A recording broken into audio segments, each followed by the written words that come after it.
مسکین پور شریف کے قریب ایک گاؤں تھا جس میں ایک لڑکا تھا غریب گھر کا، اور اس کے ذمے ماں باپ نے لگایا ہوا تھا کہ بس تم نے بکریاں چرانی ہیں۔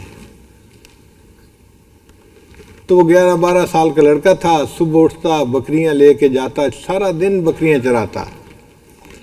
بکریاں چرانا بہت مشکل کام ہوتا ہے، ایک تو گرمی ہوتی ہے، دھوپ میں بھاگنا پڑتا ہے، دوسرا کبھی کوئی بکری ادھر منہ مارتی ہے کوئی ادھر منہ مارتی ہے، تو ان کے پیچھے بھاگ بھاگ کے بندہ تھک جاتا ہے۔ اب یہ لڑکا گرمی کے اندر دھوپ میں ہر وقت بھاگ بھاگ کے نا رنگ کالا ہو گیا، جسم کمزور ہو گیا، پسینہ آتا تھا، ڈی ہائیڈریشن ہوتی تھی اور پینے کو پانی نہیں ملتا تھا۔ تو بڑی مشکل سے یہ دن گزارتا اور شام کو واپس آتا، اور جب واپس گھر آتا تو ایسے تھکا ہوا ہوتا تھا کہ بس آ کے بستر کے اوپر گر جاتا تھا، نیند آ جاتی تھی۔ اگلے دن جاگتا تھا تو پھر بکریاں چرانی۔ بکریاں چرا چرا کے اس کا نا ستیہ ناس ہو گیا تھا۔ ایک دن اس کو ایک دوست ملا، ایک دوسرے سے حال پوچھے۔ اس نے اس سے پوچھا کہ بھئی سناؤ تمہارا کیا حال ہے؟ اس نے کہا یہ بڑا مزے میں ہوں۔ وہ کیسے؟ کہ میرے والدین نے تو مجھے ایک مدرسے میں حفظ کے لیے داخل کروا دیا ہے، اور مسکین پور شریف کے مدرسے میں تو بجلی کے پنکھے لگے ہوئے ہیں، سارا دن گرمی کا ہم بجلی کے پنکھے کے نیچے بیٹھتے ہیں، اور جب پینے کا وقت ہوتا ہے تو ٹھنڈے پانی کا کولر لگا ہوا ہے، برف والا پانی پیتے ہیں، اور 3 وقت کھانا مل جاتا ہے، تو ہم تو میاں بہت مزے کی زندگی گزار رہے ہیں۔ اس لڑکے نے کہا کہ یار میرا تو کوئی حال نہیں، میں تو سارا دن بکریاں چرا چرا کے تھک جاتا ہوں، اور میرا تو دل کرتا ہے میں سب کچھ چھوڑ چھاڑ کے کہیں بھاگ جاؤں۔ اس نے کہا کہ تم بھاگتے کیوں؟ میرے ساتھ آ کے مدرسے میں داخلہ لے لو۔ اس نے کہا تم مجھے لے جاؤ گے؟ اس نے کہا میں لے جاؤں گا اور اپنے استاد صاحب کو کہوں گا آپ کو داخلہ دے دیں۔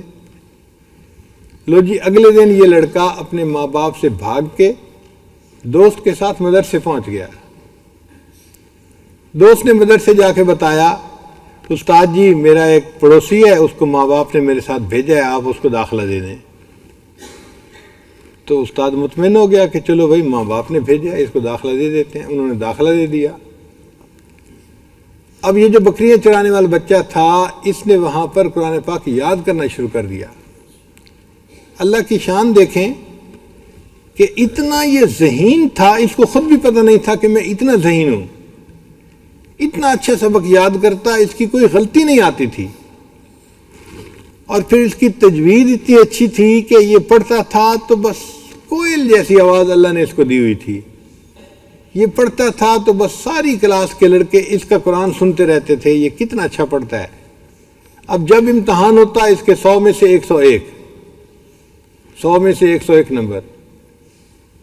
ایک مرتبہ ہم وہیں مسکین پور شریف میں تھے، امتحان ہوا تو لسٹ لگی تو اس کے 101 نمبر تھے 100 میں سے۔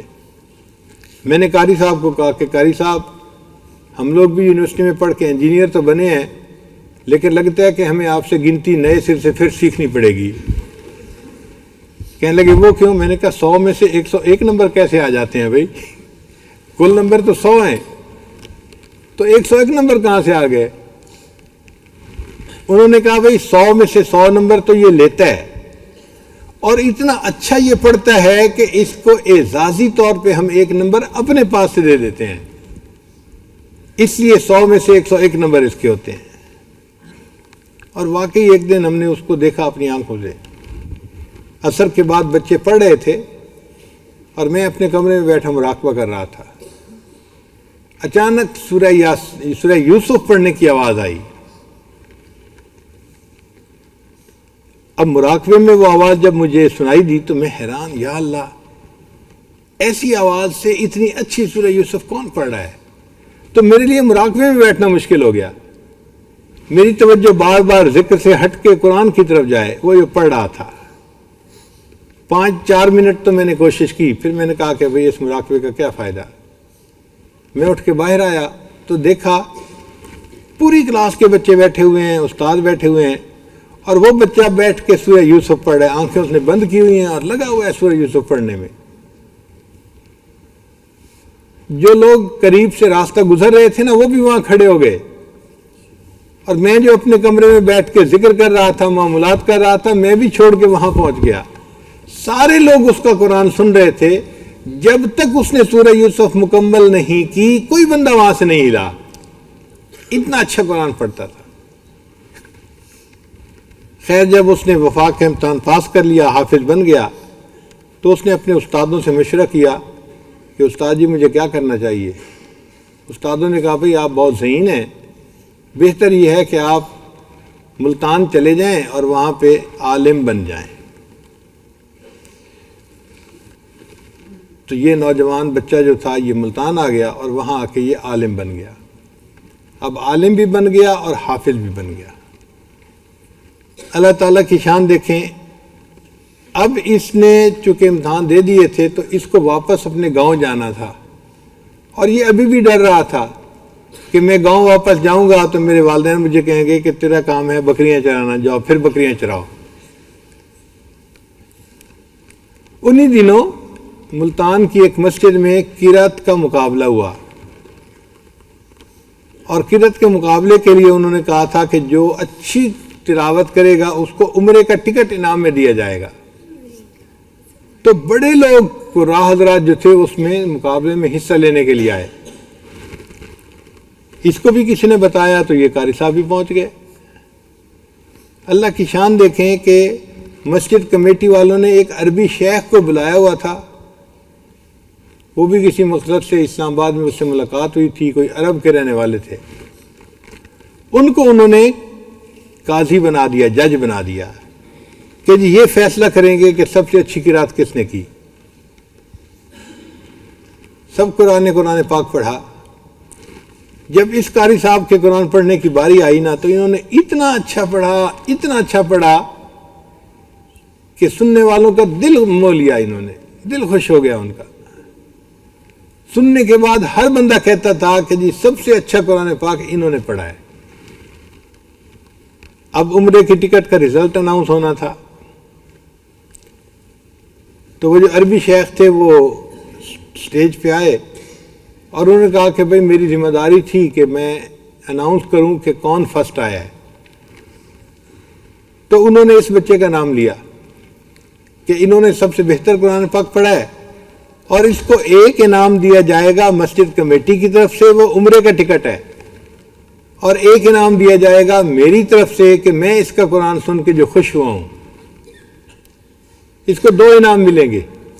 اب مجمع حیران، تو پہلے تو اس عربی شیخ نے ٹکٹ ان کو پکڑائی، یہ جی عمرے کی ٹکٹ ہے، یہ آپ کو انعام مل گیا۔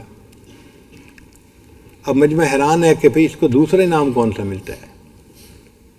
تو عربی شیخ نے اعلان کیا کہ دوسرا انعام جو میں اس بچے کو دینا چاہتا ہوں وہ یہ ہے کہ میں مکہ مکرمہ کا رہنے والا ہوں، میری ایک بیٹی ہے جو جوان العمر ہے اور اس نے مجھے اجازت دے کے بھیجا تھا، میں اپنی اس بچی کو اس نوجوان کے نکاح میں دینا چاہتا ہوں۔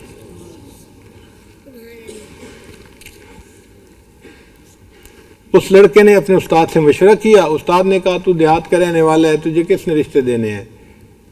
تیری قسمت ہے، اگر عربی شیخ تجھے رشتہ دے رہا ہے تو قبول کر لے۔ لڑکے نے ہاں کر دی اور اسی مجلس میں اس کا نکاح بھی پڑھا دیا گیا۔ اللہ کی شان دیکھیں کہ جب نکاح ہو گیا تو دوسرے دن عربی شیخ نے کہا بھئی اب آپ کا نکاح میری بیٹی سے ہو چکا ہے، اب آپ میرے ساتھ سعودی ایمبیسی چلیں۔ وہ اس کو لے کے اسلام آباد چلا گیا۔ جو سعودی ایمبیسیڈر تھا نا وہ اس عربی شیخ کا دوست تھا۔ اس نے بتایا کہ جی میں نے اپنی بیٹی اس کے نکاح میں دی ہے اور اس کا اقامہ بننا ہے، فلاں بننا ہے، اور اس نے کہا جی کہ میں اس کو 5 سال کا ویزا لگا کے دے دیتا ہوں، آپ اس کو اپنے ساتھ ہی عرب لے جائیں اور وہیں پہ پھر اس کا اقامہ بھی بنوا دیں۔ اللہ کی شان دیکھیں کہ وہ عربی شیخ جو تھا اس نے اس نوجوان کا ویزا لگوایا، پھر اس کی ٹکٹ بنوائی اور اپنے ساتھ اس کو لے کر مکہ مکرمہ چلا گیا۔ وہ لڑکا جو دھوپ کے اندر بکریاں چراتا تھا اور پسینے میں رہتا تھا، آج قرآن مجید کی برکت سے اس کا گھر مکہ مکرمہ میں بنا، شادی ہوئی، وہاں کے ایئر کنڈیشن گھروں میں وہ رہنے لگ گیا، اور وہ بچہ قرآن پاک پڑھتا تھا جب وہ روزانہ رات کو طواف کیا کرتا تھا بیت اللہ کا، کہاں بکریوں کے پیچھے بھاگتا تھا اور کہاں بیت اللہ کا طواف کرتے ہوئے اسے قرآن پاک پڑھنے کی سعادت مل رہی ہے۔ یہ ہوتا ہے پرجوش طالب علم کہ شوق ہوتا ہے اور وہ بندہ جو کام کرنا چاہتا ہے اس کو کر گزرتا ہے۔